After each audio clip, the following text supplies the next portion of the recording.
Okay. All right. Good evening, everybody. I'm County Executive Steve Shute. Thank you for joining us this evening at our wonderful Pascal Senior Activity Center. This is one of our 7 senior centers in Anne Arundel County, and this is a fun place. If you haven't had a chance to visit before, no place better to meet friends, get involved with programming of every imaginable type. And it's an honor to be here to join you for what I think will be a very informative evening. Our county, as I think everyone knows, is a great place to live. We've got great schools, beautiful landscapes, and more shoreline than any other jurisdiction in the entire state of Maryland. But many of our citizens face challenges. Hundreds of homeless individuals, 10,000 chronically unemployed people who lack the job skills they need to be part of our thriving economy, 25,000 people suffering from opiate addiction. Yes, 25,000. And 70,000 people with chronic mental health issues. The fight for mental health will define our next generation because it is a precursor to so many other pathologies that plague our county and our state. Addiction, homelessness, suicide, even crime often begin with an imbalance in an individual's mental well-being. This is why it is so crucial that every level of government step up and fight for mental health programs. We have upped our game in Anne Arundel County. Our fiscal 2019 budget includes advances in many directions to improve our mental health and behavioral health delivery system.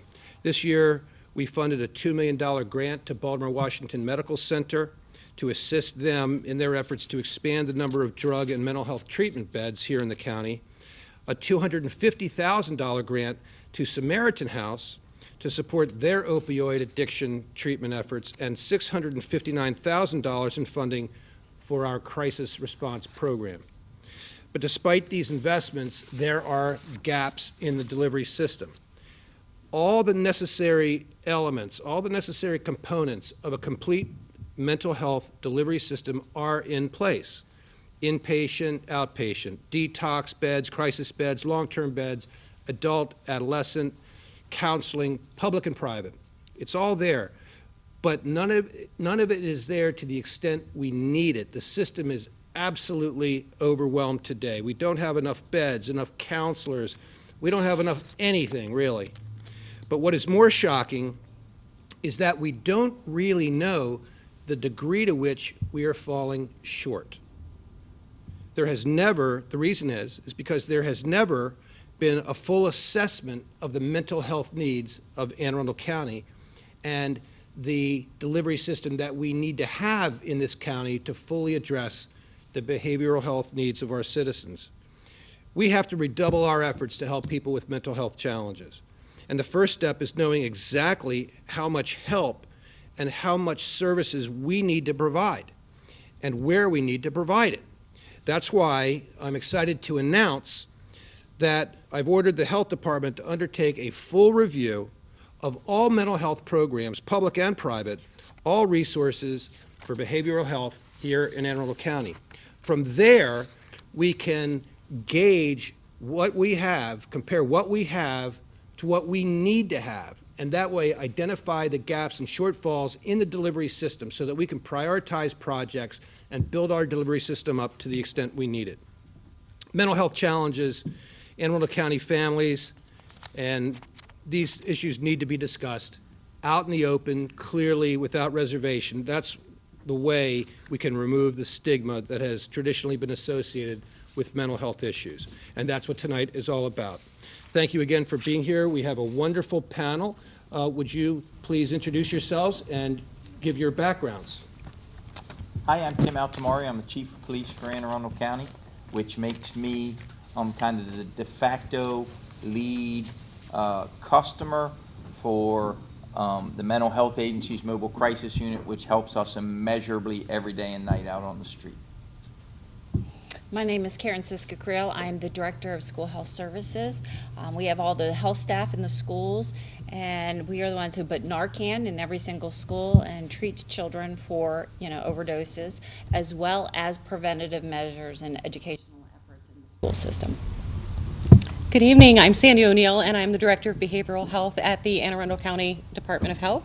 And my role is to work with our partners here at the table, as well as providers, to try to create a system of care that will meet people where they are, from prevention to treatment to recovery, and then trying to span all of those gaps. So it's a big project that we work on, but it is an exciting one, and it's wonderful to have the support of the people in this room and at this table, and of course the county executive as we try to do that. I'm Catherine Gray. I'm the Clinical Director at the Anne Arundel County Mental Health Agency, and our agency is responsible for the planning, monitoring, and administration of our public behavioral health system. We also operate the crisis response system, which is 24/7, 365, and we will respond in the community, in the home, in the schools, wherever the crisis is occurring. We are very fortunate that our chief lets us use police radio, so the police can call us directly via police radio so that we can respond as quickly as possible. All right. Thank you, ladies and gentlemen. So let's give them a round of applause, please. A few people that are, let's have a little bit of energy in here tonight. So we're not going to be here that long. I am Derek Matthews. I'm going to be your moderator for the evening. I am the minority and community outreach person for the Office of the County Executive. So one of my roles is to moderate panels such as this. So tonight is really about you all. So what I'm going to do as a moderator is I'm simply going to set a quick tone, and then I've got about 4 or 5 questions that I'm going to ask, and I'm going to kind of just lean over to the panel, and I want you guys guys and gals, just to kind of dive in. But we really want you to have an opportunity to ask the questions. We know what we're doing relative to all the activities. And having said that, you just heard from the county executive. And what we're seeing right now is what I'm going to use, the term the chief and I are using now, the drain, this pull on mental health. You're hearing so much about mental health now. So even with youth gun violence on a project we're working on right now, we're attaching the mental health aspect of it. I spent a couple of days over at the hospital recently working with a team of I call them 40-pound brain folks, and we were looking at gun violence as a mental health issue. So mental health is tying its way in to so many things, and I think we are on the forefront of being proactive. So tonight, we just want you to have an opportunity to kind of engage the panel on what we're doing. Sound fair? All right, that's what we're going to do. Let me also have Mark Hartzell, sitting in the audience, the CAO. That's my direct report, or I'm his direct report. And I just want to acknowledge that he's here. Pam Jordan is here. When you're up here, it's kind of hard to see, even with a little bit of light. So welcome, everybody. So let me ask the first question. I'm just going to kind of pose this out to you all, and feel free to pick the mic up so we can make sure you guys can pull that mic back and forth down the table. So the first question, since you've already done your introduction, let me ask you this. What resources are available to residents who are facing mental health issues? I kind of know who's going to take them, so that's fine. Sure. Whoops. That's not on. And take about 4 or 5 minutes and kind of lay it out for them. So the good news is we are extraordinarily lucky in the state of Maryland that we have a rather robust public behavioral health system. When you look at what we have compared to what other states have, we have everything from low-end services for mental health, which include outpatient mental health centers where you can get therapy and medication management, all the way up to housing for adults with severe and persistent mental illness. We have in our children's system a new service started in 2015. It's called the 1959. This is actually a Medicaid state plan amendment. We recognize that our children's services were not quite as robust as our adult services. So this allows for care coordination, which has 3 levels of care. This is for kids under the age of 21. They do need to have medical assistance. But it also provides for services like equine therapy, dance and movement therapy. It includes respite care, which is something that we have finally been able to get in our county. We have 2 respite types. One is community-based respite, where a worker comes to the house, takes the youngster out, and they go do fun things. And then we also have foster care-based respite. Youngsters don't have to be in foster care, but if a family needs planned respite, they can access it right here in Anne Arundel County. On our adult side, we have everything, again, from our entry-level services, which are therapy and medication management, to psychiatric day programs, which are, we have both on the children and the adult side. Kids side, it's not during the day because they are in school. But they have them after school, and on our adult side, they're usually Monday through Friday. And then our deepest end service, we actually have two. We have something called assertive community treatment, which is a team of 11. It includes psychiatrists, nursing, therapists, substance use counselors, peer support, and these teams work with individuals who have not been responding well to traditional treatment, so they can do some much more individualized care. And then we have something called residential rehabilitation programs. We are fortunate, we have 4 providers in our county, about 263 beds for individuals with severe and persistent mental illness, where they can live there. They're supervised up to 40 hours a week outside of their day program. It provides a level of independence, but also has some supervision as well. So in the grand scheme of things, Maryland, despite having not enough of them, we do have a lot of services. And I guess what I would add to that is when we're talking about mental health, we're also talking about substance use disorders. And very similar to what Catherine was just talking about is we have pretty much at least one of every level of care, but we often don't have enough. So one of our jobs is to work together and work with whoever is coming to us to try to get them into that right place. And that's, I think we're going to talk about gaps a little bit later, but part of what we're working on is to address the gaps. So I just wanted to point out that when we're talking about mental health, we're talking about substance use disorders as well. Okay. Anybody else want to add? We good on that one? Real quick. I'd like to add to, Ms. Catherine talked about how much better we do here than many places in the country. And as I go around the country, people are in awe of what Anne Arundel County does. So we've heard a lot tonight about care. The care starts immediately in Anne Arundel County when 911 gets called. So we're pretty lucky here. We've got every police officer on the police department in Anne Arundel County is trained in mental health first aid. So they're at least a basic trained first responder in helping people during crisis. We also have 70 or 80 specialty trained officers on the police department in our CIT training, which is crisis intervention training. This is a 2-week course, 1 week or 2 weeks? 40 hours. 1 week course where they delve into everything that can cause crisis and how folks in crisis can manifest as responders go out and interact with them. This is both to get the apparatus moving as quickly as possible to get a person out of crisis into stability and then get continuing care, and to make sure as we show up, we're thinking about maybe more than just criminal behavior happening, but a person who's exhibiting violence might truly nowadays is a lot experience some sort of emotional health crisis. And while we have to instill stability into the situation, we have to make it safe, we also have to bring very quickly the support services. And 24/7, 365 in Anne Arundel County, when 911 gets called, there's somebody who's specially trained, master's level clinicians paired with specially trained cops, and then at the very least, a cop who's been trained to recognize the crisis to start to do that immediately after the call. By the way, we're training 911 dispatchers to do it now too, so that they start thinking about getting the apparatus moving even quicker. Okay. Can I I can- just add go ahead. one thing? Sure you can. Not Sure. to toot the chief's horn, but when the chief No mentioned, tooting of the Chiefs horn.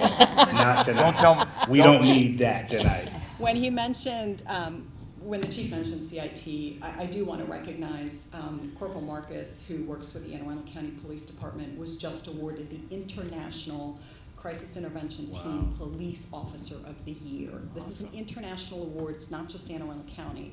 And I think that speaks a lot to the leadership and the partnerships that we have at the table. Awesome. Awesome. Thanks. Yeah, thanks. Appreciate that. So let's just stay right there for a second. So this is a segue into what I want to ask next. So we clearly have laid out that we've built an infrastructure, right? So if a family believes that they have a family member that's in a mental health crisis, what can that family do?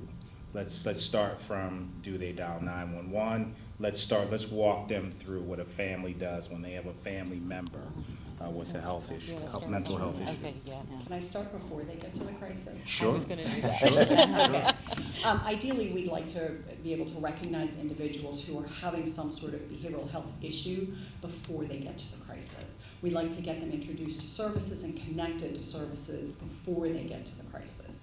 But if for some reason that doesn't happen and somebody is in active crisis, yes, I would suggest calling 911 and ask for a mobile team to be dispatched. Mobile will come out with the police and assess the individual. We have the ability to do emergency petitions if needed.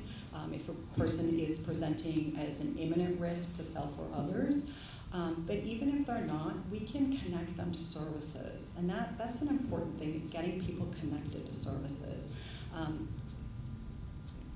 We need to remember mental health, unfortunately, is still stigmatized. And I think that's one of my biggest frustrations. If we talked about mental illness like we talked about the weather, we might engage more people in treatment. You can recover from a mental illness just like you can recover from a substance use disorder, and I think we forget that sometimes. So the earlier the intervention occurs, the quicker the successful outcome occurs. Okay, awesome. So let me change my words a little bit. So let's say mental health affliction. Obviously not a crisis yet, but you know, I have someone in my family and I believe there's a mental health issue. We're talking about it amongst the family. Where do we turn to first? The person. You're going to want to ask questions. Okay. The person is sort of driving the train on all of this.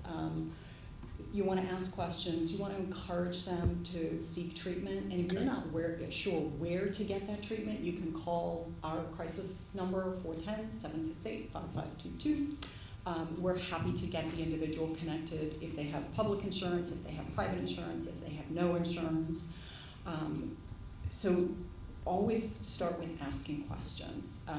A lot of times a primary care physician is a good place to start if you're not sure. Your school health nurses for youngsters, your school guidance counselors. There's a lot of individuals in that person's sphere that may have some answers for you as to where to go, but if you don't, you can always call us. Okay. Anybody else? And I think it's important to note too that 911 is entirely appropriate if you are fearful for a loved one. Doesn't have to be crisis night, you know. If you have a loved one suffering from depression and you start to see it over time and you're worried about that person, and tonight's the night you decide, if you can't remember the warm line number, 911's appropriate for that. That's what we're there for. We're supposed to come out, help people, and bring a feeling of safety and security with us when we do it. So there's nothing wrong with calling 911, even if physical violence isn't occurring at that moment. Can we get that warm line number one more time while it's still early? You guys want to put this in your phones or write it down? 410-768-5522. It's also on all of the items out at the tables. Okay. All right, thank you. Anybody else want to elaborate on it? Oh, I was just going to comment about in schools. I have to say that mental health issues, you're right, school nurses, counselors, mental health conditions in school have gone astronomically up. The number of students that are in crisis, that are having difficulty. Even, you know, when I was an elementary school nurse, the students come into the health room repeatedly for physical symptoms. Very often it's a stomach ache. And when you end up seeing the child every single day, then you know what's going on. Something's going on in the family, something's going on at home, or it's a mental health issue that's been undiagnosed. So we have talked many times about early intervention and working with the family right away and getting the child into counseling, getting them into services. in the school. They also have something called expanded mental health services, where they have outside a partnership with outside agencies who come in and provide services for students who have medical assistance. Otherwise, we hook them up to other services and healthcare providers to address the issue. So we're all about early intervention because we hope to prevent something like that, prevent them from calling the crisis. But so that's what we're doing and focusing on in the schools, is really working very hard for that. Oh, yeah, Handle with Care, that's another great project, absolutely, that is gonna be starting this fall. Handle with Care is any time there's any type of crisis where the police respond to a home, because the child, if there's a child in the house, because that is a traumatic event, the child very often, if something happens the day before or that night, the child comes to school the next day, there is a nice kind of handoff, a letter or an email that's gonna come from the police department to the schools to notify them, to let them know, just handle Johnny with care today. There's not gonna be any information that's given, so they don't know what happened in the home last night, but it is just to let them know, you know what, he may not have his homework done. He may not have slept too well last night. He may be in the same clothes he was in yesterday, but something happened at his home last night, and to just handle him with care. So if he doesn't have his homework, he is not paying attention, falling asleep in class, or his behavior just seems off, it's because he had a really bad night. So it's a great program that we're gonna be starting this fall, and I think that it's gonna be highly successful in helping support these students. Awesome, okay. So, well, I'm up here learning. Yeah. That one, I missed the memo on that one. So, okay, so we got a lot going on. It sounds like we're doing everything exceptionally well. Shy of being perfect, I know we've got some gaps somewhere, right? So let's talk about, so this is a two-parter. What are some of the gaps that we're seeing? And what are we doing to bridge those gaps? And then the last part is, what are some of the challenges that we're seeing as we're trying to bridge those gaps? Let's go with that one. So I had the mic when you asked the easy question. Well, I'll start and ask everybody else to chime in. I guess I'll start with some of the gaps. I'm not even sure I remember all of the question. Okay, I'll some- give it back to you. Okay, thank you. Some of the gaps that we're aware of are some of the things that we've been talking about tonight. Some of the things that we've been talking about tonight are solutions to those gaps. It's parents or families not knowing where to turn when they recognize that there's a problem.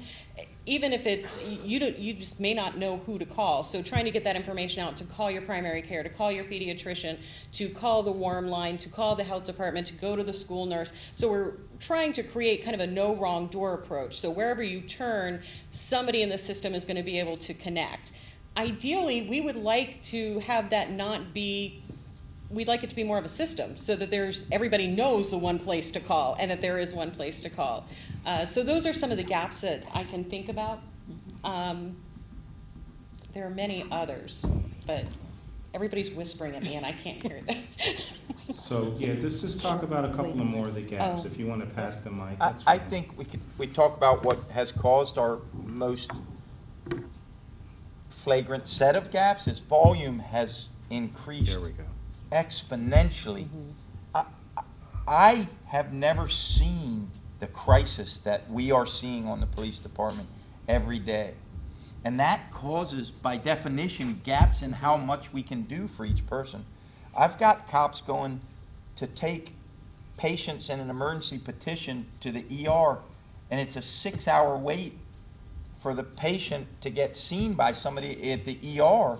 And by the way, I'm not beating on the ER, it's just that many patients sitting there in front of them. And so when you look at that, clearly there's needs. We talk about a lot what we've got to do in the county and how quickly we've got to do it to get there. But it's causing gaps. And I got to tell you, if you'll allow me, it's causing gaps in the police department because I'm losing cops because they can't deal with the emotional trauma to themselves from helping people.